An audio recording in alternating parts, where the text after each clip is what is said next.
My parents favored my sister and refused to fund my education, but my aunt stepped in. Now they're demanding money, and I'm done. My parents always played favorites, funding my sister's dreams while dismissing mine.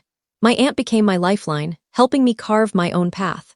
Now, years later, they're demanding I share my success, but I'm not giving in. Here's my story, shared with Reddit. I'm a 27-year-old man with a 29-year-old sister. Growing up, she was the star of the show, while I was an afterthought. Some might think favoritism is just about giving one kid more attention, but in our house, it was blatant and undeniable. My parents went to great lengths to hide it from the outside world, relatives, friends, neighbors, pretending we were a perfect family. My mother was especially skilled at putting on a facade, flashing a warm smile when others were around. When guests came over, I'd suddenly exist. She'd ask, "How's school?" or "Show your uncle your sketches." But the moment they left, I faded into the background. Birthdays were a stark example. My sisters were grand affairs, streamers, lavish cakes, piles of gifts, and dozens of guests. Mine, a rushed store-bought cake, maybe a card, and a few family members if I was lucky. I once asked my sister why my birthdays weren't celebrated like hers. She smirked, "Because your birthday's dull, mine's the real party, yours would be a letdown." School and extracurriculars were even worse. I had potential, and my teachers urged me to enter competitions, but my parents shut it down. At 14, I qualified for a regional contest, and my teacher thought I could win. My parents sat me down and said, "It wouldn't be fair to your sister if you outshone her." My sister laughed, "As if anyone wants to see you try. You just embarrass yourself and drag our family name down." Meanwhile, she got every opportunity: dance classes, music lessons, art workshops. When I asked to join a class I loved, my dad scoffed, "We don't throw money at things you'll never excel in." I was 12. Sometimes I wondered if I was overreacting, but my aunt saw it all. She'd slip me extra gifts, check on me, and remind me I didn't have to stay stuck forever. I worked hard in school, earned top grades, and got accepted into a prestigious program. For once, I was proud. I showed my parents, expecting praise. My mom's face went blank and my dad sighed, "That's nice, but we're not paying for it." I laughed, thinking it was a joke, but he doubled down. "Your sister's already in college. We can't stretch ourselves just because you want something fancy." "Fancy?" I said. "This isn't fancy, it's my future." My mom cut in. "It wouldn't be fair to your sister if you went to a better school. We have to consider both of you." I lost it. "Everything I've ever done, you've blocked. No competitions, no hobbies, and now this. You just don't want me to outshine her." My dad snapped, "Enough. Do you think we're made of cash? The world doesn't revolve around you." For the first time, they didn't even try to deny their favoritism. Devastated, I went to my aunt and told her everything. Her face hardened. "Pack your things. You're moving in with me."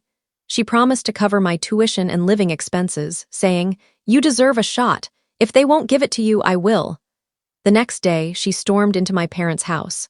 "How dare you sabotage your own son's future over some twisted idea of fairness?" My mom snapped, "This isn't your business. We're his parents." My aunt shot back, "Fairness.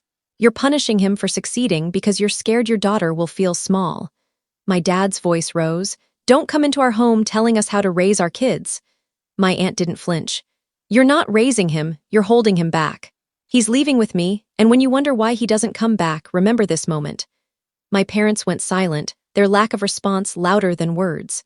As I packed, my mom stood in the doorway, sneering, "You'll come crawling back when she's done with you." My dad didn't look up from his chair, and my sister watched with a smug grin like she'd already won. My aunt walked in, ignoring them. "Ready?" she asked. My mom spun around, "You're not taking him." My aunt stepped closer. "He's a kid you've stifled for years, and now you're mad someone noticed." The room crackled with tension, but no one stopped me. I grabbed my bags and left without a goodbye, feeling free for the first time. Living with my aunt was a game changer. She didn't just pay for college. She gave me a home where I wasn't constantly diminished. She celebrated my wins, supported me through struggles, and reminded me I mattered. I promised to repay her, but she said, "Focus on your future, not the debt." Still, I took part-time jobs, library shifts, tutoring, weekend retail, to cover my own expenses. I'd come home exhausted, juggling work and studies, sometimes skipping meals to save money. It was grueling, but I wasn't going to squander her support. I vowed that if my parents ever asked for help, I'd remember how they told me my future wasn't worth funding to keep my sister happy. My parents spun a story to the family, claiming I moved to my aunt's for convenience, never admitting they refused to support me. I didn't bother correcting them, I focused on school. For the first time, I could breathe. Every achievement, no matter how small, felt like a victory because it was mine, free from their control. Meanwhile, my sister was floundering. My grandparents mentioned she'd graduated but refused stable jobs, chasing one failed business after another, first a boutique, then an online scheme, then another flop. My parents bailaid her out every time, enabling her delusions of grandeur. She'd scoff at job suggestions, saying, "Why would I serve coffee when I'm meant to be a CEO?" When her ventures crashed, she'd blame the market or lack of funding, never herself. By the time I graduated, I had more work experience than my older sister. I landed a solid job, bought a modest house, and paid my aunt back every cent. She tried to refuse, but I insisted. It was about proving I could stand on my own. My parents, meanwhile, were sinking into debt, funneling money into my sister's failures. They even borrowed from relatives to keep her afloat, all while pretending both their kids were thriving. At family events, they'd boast about her entrepreneurship and vaguely mention I was doing okay, never admitting they'd cut me off. 2 months ago, everything changed. I got a major promotion with a significant raise, the kind that made me double-check the email. I'd earned it through late nights and relentless effort. I called my aunt and grandparents first. They'd always believed in me. My aunt cried, my grandma said she always knew I'd succeed, and my grandpa called me a champ. To celebrate, I took them to a fancy dinner.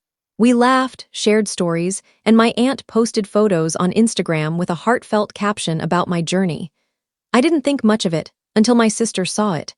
She messaged me furious. "Nice, flaunting your money while your real family struggles." It was the first time she'd contacted me in years, not to congratulate me but to demand a cut. Then my parents piled on, sending a long message about their sacrifices and how I owed them as their son. My sister doubled down, claiming her failed businesses were for the family, and I should fund her next venture now that I had money. When I ran into her on the street, she sneered, "Mr. Big Shot, you think you're better than us." I stayed calm. "I don't think I'm better, I just worked harder." She scoffed, "If I had your luck, I'd be running an empire." I replied, "You had every chance, don't blame me for your laziness." She called me selfish. I called her out for burning through everyone's money.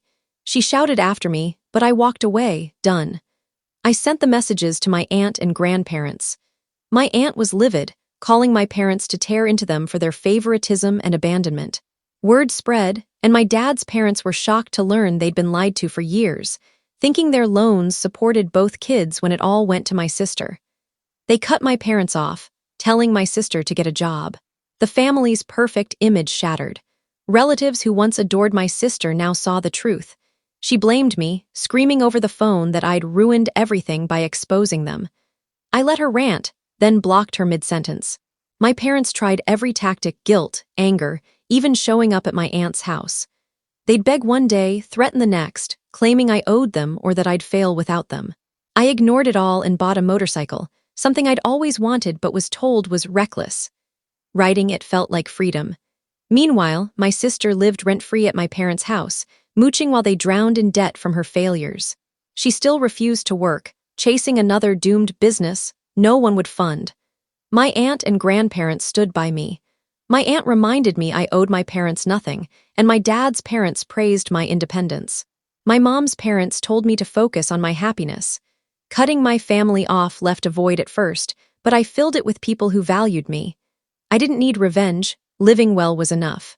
My parents and sister built their own mess, and now they're facing the consequences. My sister's still jobless, my parents are dodging debt collectors, and their lies have caught up. I'm not angry anymore, just free. Thank you for watching my story. If you enjoyed it, please subscribe and press the bell icon. Stay tuned for more real-life stories, get more experience.